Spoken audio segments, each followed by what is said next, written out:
Hello, it's Amy, and I'm here with a small book haul. I have 4 new books here that I picked up in the last week. 3 of them I picked up today at the book bazaar, and the 4th one came in the mail earlier this week from a bookstore that's actually in Ottawa. I think it's called Patrick McGarren Books or something along those lines. But the storefront, I've never been to the storefront because, well, first of all, I didn't know about them until the last couple of months because they're in an out of the way place and they're in a higher price point that I would normally pay. But because of COVID, they no longer have regular opening hours for the public. I think on the site you can make like an appointment or something, which is really not something I'm going to do because, I'm not their target clientele for the price range of books they sell. But I do, or at least I have come across a couple books, 2 books now. This is the second book I bought from them. I've come across a couple of their listings online that are within my price range.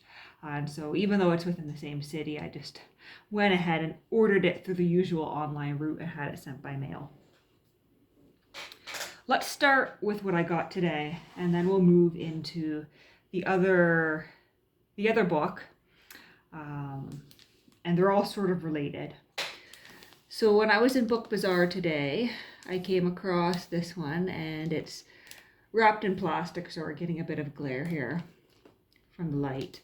But it's a collection of the letters of Frederick Philip Grove. And I've been reading some Frederick Philip Grove lately. So I came across this and thought it would be quite interesting to read through his correspondence, learn some more about his life.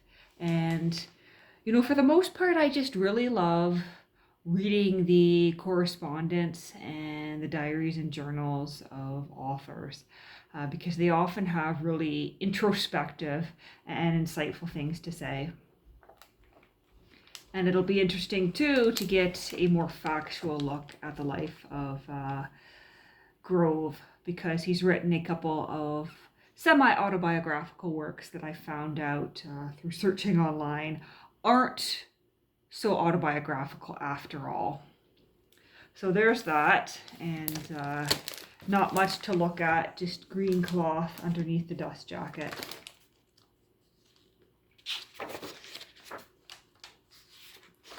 And published by the University of Toronto Press. We have a nice image of the author as the frontispiece. And I keep trying to push things out of the way, but they're getting caught on my teacup. There we go. That's more into the center of the camera here. So this is from 1976. And I would suspect this was perhaps the one and only time that his correspondence has been printed. Because although he's sort of one of the heavy hitters of early Canadian literature, he's not much read these days. And as I've said before on this channel, he's not much printed these days either. So there's the letters of Frederick Philip Grove. And we'll look at the other 2 I picked up today. And so these are a couple of books by the Graphic Publisher, which was a printing press based here in Ottawa, and they weren't around very long. I believe they started printing in 1926, and by the early 1930s, they were gone. They printed, I think, 70 or 71 titles, so there's not that many to find. But one of the books that I purchased previously that came in the mail last week, one of the books by Frederick Philip Grove, I think it's called Discovering America or Journey to America or something, is by this Graphic Publisher, which brought it to my attention, and they're really beautiful books. And so I've sort of been on the lookout for the past week and a half, 2 weeks, for other books by this publisher. And so that's what these 2 are, and that's what the 4th book is. And who knows, maybe as I stumble across more, the intention will be to find all 70 titles. But who knows? I have a feeling there's going to be some that will be harder to find than others. and there could be some that are perhaps outside of my current price range, depending on what they are. But for the most part, they're somewhat unknown works. They're works that I haven't seen reproduced by any other publisher or imprint. And so it's quite likely that when they were published by Graphic in the late 20s, early 30s, it was the one and only printing, the one and only edition of these. And so this is what caught my eye in the bookstore first today. This beautiful red book, and it's got this marble effect on the boards, and then this rather beautiful Spanish lady here. I'm assuming she's meant to be Spanish. She's got some sort of shawl on with red flowers. Looks like a flower in her hair as well. And she's looking back over her shoulder here. And then on the spine, we of course have the Graphic publisher's logo, which appears in various formats on the spines of the books. And this is a work called Over the Gangplank to Spain by Madge Macbeth. And flipping through it in the store, I think it's some sort of travel guide or travel memoir. There's pictures of various locations in Spain, and it sort of fits with another one of my interests here, which is travel guides, or not quite travel guides, but just books about various places in the world that were published at the end of the 19th century and into the early 20th century. Books that perhaps aren't meant for someone who maybe is going to travel there. They may or they may not. But books that sort of walk you through a place. So it's almost like taking your own miniature vacation from the armchair of your own home. So let's open this one up and see what we've got. I do feel as though one of the front end papers is missing. And I did notice that in the store, because we go right to this front paper here, and it's almost as though something has been repasted here. But never mind that. Somebody has taken some notes here, references with page numbers in pencil. And I think they may be either names or places. And someone was obviously reading through this and perhaps preparing for a trip or doing some sort of research, or just taking note of passages they found interesting. Over the Gangplank to Spain by Madge Macbeth, author of Cleath, The Patterson Limit, Shackles, The Great Fright, and others. And the second book here is Shackles, and we'll look at that in a minute. So we have Graphic Publishers Limited, Ottawa, Canada, 1931. There's their Graphic logo again.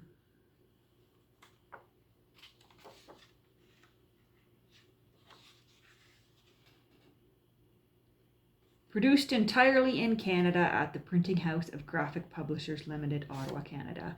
And that would have been something of a big deal to say that it's produced entirely in Canada, because certainly in the 1930s, I think the largest volume of books that would be sold in Canada would either be printed in Britain, in England, or they would be printed in the United States. And to be honest, it's actually surprising to me that Ottawa had a publishing house like this at all, because Ottawa isn't exactly known for its book trade. We have a dedication in the front here to ND, the rarest of all captive creatures, the perfect traveling companion, and to SHM, the stay-at-home who helped by not hindering the writing of this book. So perhaps ND is the friend who Madge Macbeth went on this journey with in order to write the book, and SHM would be the partner or spouse who was with them while they were writing the book. So we have contents, a list of the illustrations, And this looks like it's going to be a very interesting travel guide, travel memoir of Spain. Spain through the eyes of, I'm assuming, the late 20s or early 30s. This is 31 when it was published. The unsuspecting reader may feel surprised, even resentful, at the omission of familiar illustrations from this book. The author purposely has avoided giving the postcard impressions. You will not find the Alhambra, not even the Court of Lions, nor the Mesquita, nor the Giralda. There isn't a bullfight picture or a portrait of a lady in a mantilla. Their place is better occupied by the unfamiliar, and so the following section presents lesser known but equally intimate glimpses of Spain, native customs and costumes, the contrast between other days and ours, and many features that make Spain so differently alive. Equipped with these illustrations, we take pleasure in sending you either through the ensuing pages or perchance by actual adventure over the Gangplank to Spain. The publishers. So that's interesting. So it might be something of an unconventional travel guide. I did notice as I was flipping through in the bookshop, we do have quite a number of wonderful photographs reproduced in the book here.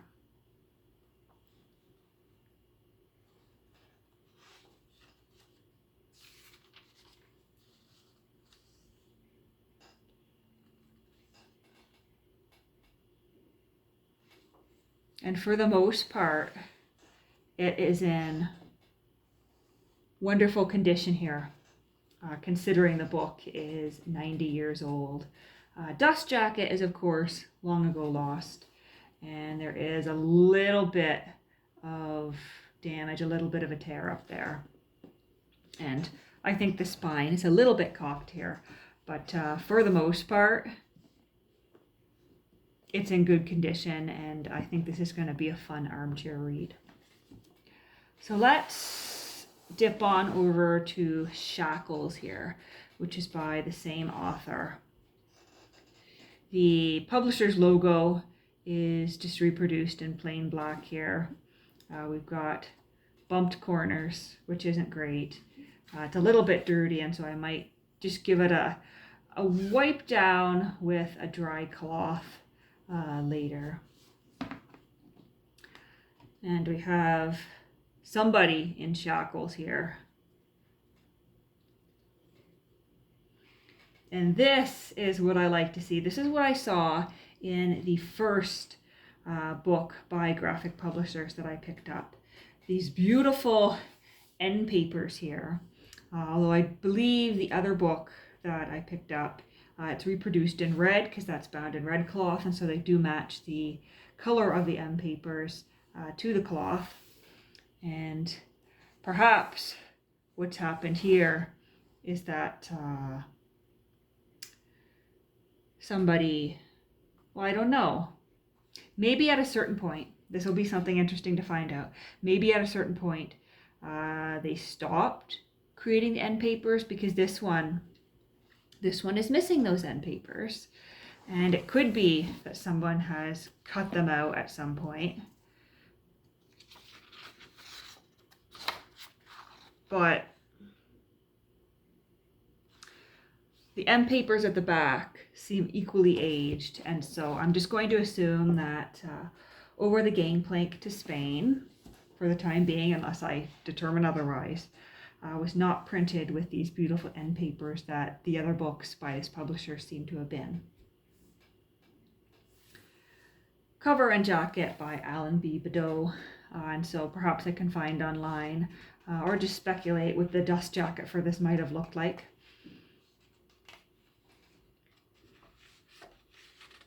That's a very thick piece of paper here. We have the mark of Canadian quality, they're calling this, the Thunderbird. And so their logo there, their printer's device is the Thunderbird. And this, I can see that the color from this has almost left a vague, faint imprint of yellowing on this title page here.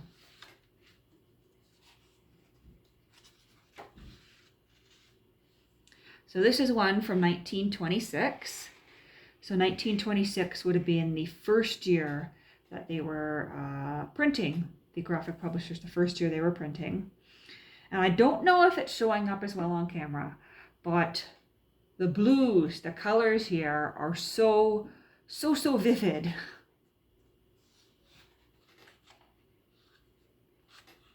Once again, produced entirely in the Dominion of Canada.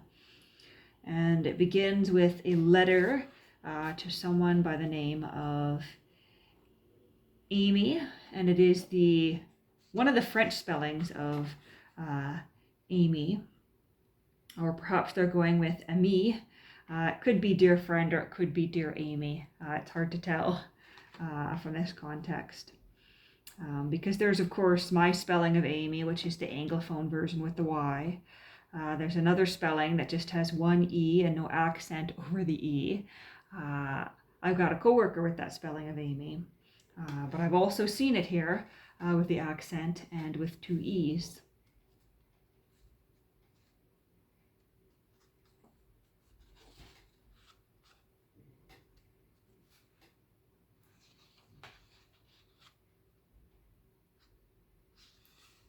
Begins with a quote here. Myself, when young, did eagerly frequent doctor and saint, and heard great argument about it, and about, but evermore came out by the same door as in I went. Omar Khayyam. I'm assuming that's a poet of some sort, perhaps from the era, perhaps from before. I'm not familiar with him. And this one does seem to be a novel. So it looks like we're beginning with a character by the name of Naomi.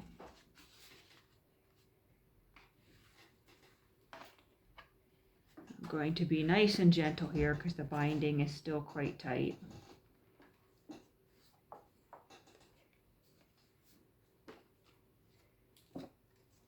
And we've got the beautiful end papers at the end as well. So those are the two I picked up today. This is one that I purchased last week and it arrived earlier this week. And I paid a little bit more for it because I was curious as to what the dust jacket would look like. Because the description was that this came direct from the publisher. And so it seems to indicate that it was never sold or read, and that it had been sitting, in someone's collection or somebody's basement. And they finally decided to part with it. I suppose it's possible that whoever owned it died, and so that's why it's now out. But when it arrived, I had to very carefully go through the entire book and open almost every single one of the pages because it had never been read. It definitely feels as something that's never been read. But the pages were unopened, and I almost felt a little bit guilty with the fact that I was opening them, because although it was in, like new condition, never been read, sourced from the publisher, it didn't occur to me, even with its age, it didn't occur to me that it would be coming with unopened pages. And here I've gone and I've carefully opened all of them and, damaged a couple of the pages by accident. But I sort of had a decision to make. I was like, do I keep the book pristine and leave the pages unopened? Or do I open them and do with, I bought it intending to read it, and do I open it and read it as intended? And so I made the decision to open the pages and to read the book as I intended to.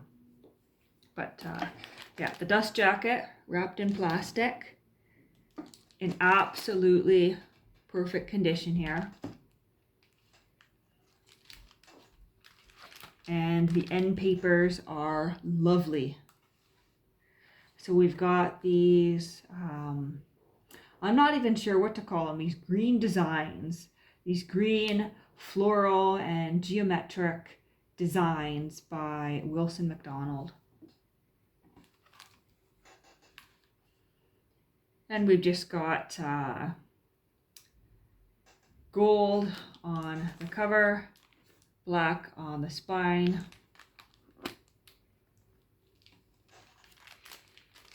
Everything is very tight, never been read, obviously.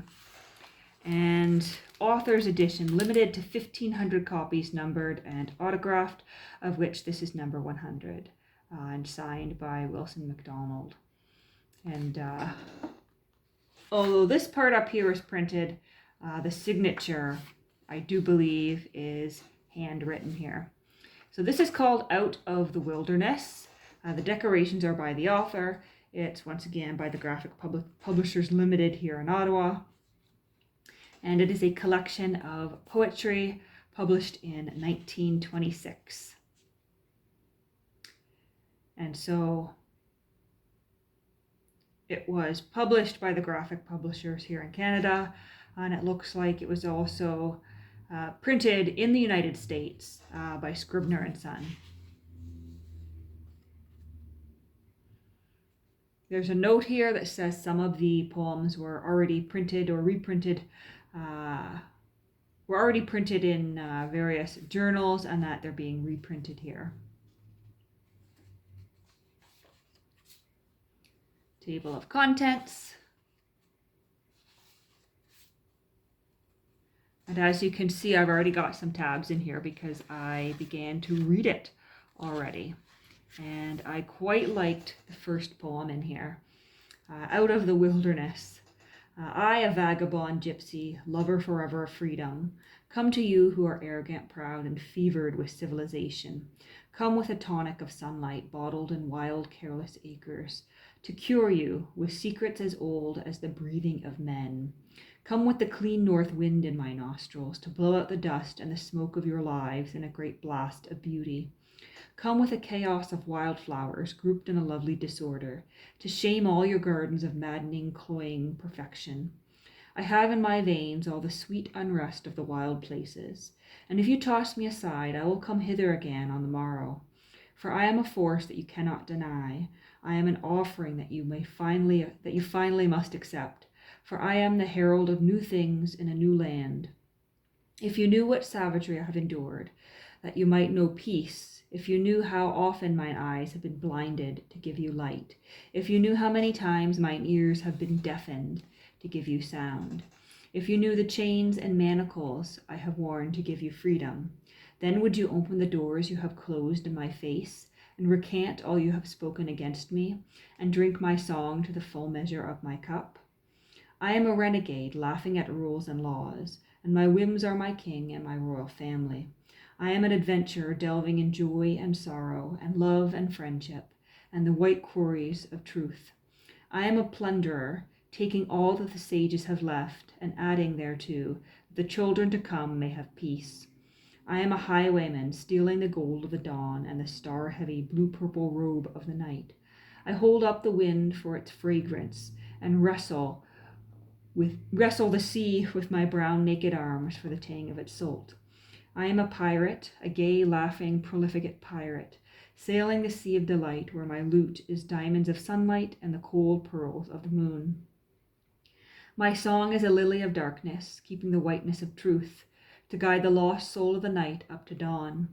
My song is a cactus that stings him who touches, with misunderstanding, its sharp, biting needles, but blesses with beauty of yellow and crimson, and all flaming colors, whoever beholds it with wisdom and love. My song is a rosette rug, yet not of the Orient. Here is the weave of it, seaweed curled black with salt. Here the cold high cliffs of Gaspé, pine-shadowed snow at the dome of the Selkirks, burning with sun and flaming with moons and remaining forever. Sands from the restless and changeable dunes of Wasaga. Slim, hardy reeds in the broad, lonely marshes, where James Bay falters between her allegiance to land and the grey green of water. Gold suns that slip from the world at Alberni, warming the sea with their fires. Threads of blue mists from the indolent valleys of the low, lovely, lounging Laurentians.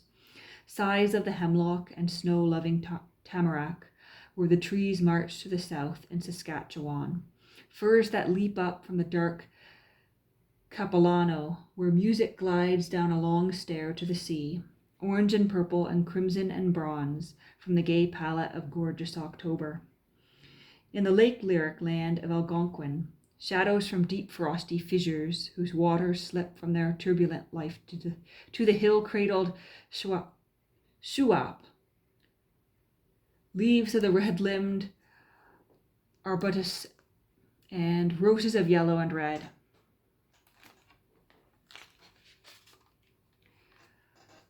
Leaning low to the sea in Victoria, the all-lovely lyric of cities, and through all these colorful threads of my song, tolerance, truth, and the kiss of full brotherhood, I am the herald of new things in a new land. The light of my song blinds the bats and the night owl. I tear from all men their false trappings, and they in their anger revile me. The disciples of Kant feel my words in their heart, as a dead tree that knows not sunlight from moonlight, like the dancing of rain upon water. I run with a song in my feet. Who then shall hear me? Men with brown limbs who rise up with joy to the sun at dawn, children who know a pure song from their own flowing rhythm of flesh, old men who hunger for youth, young men who thirst for the blue living waters of life. I am forever the foe of intolerance, hating her soul with a hatred undying. I am a renegade, I am a highwayman, I am a plunderer, I am a vagabond, I am a pirate, a gay, laughing, profligate pirate, sailing the seas of delight, where my loot is diamonds of sunlight and the cold pearls of the moon. And so it's definitely, an older style of poetry. But I like what I read so far. There's something in it that has captured my interest.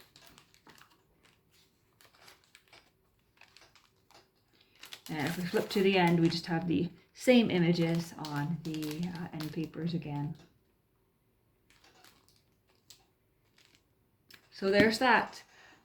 That's what I've been up to. Those are the new additions to my collection. That's what I've acquired this week. And I've got tea as well, which is always great.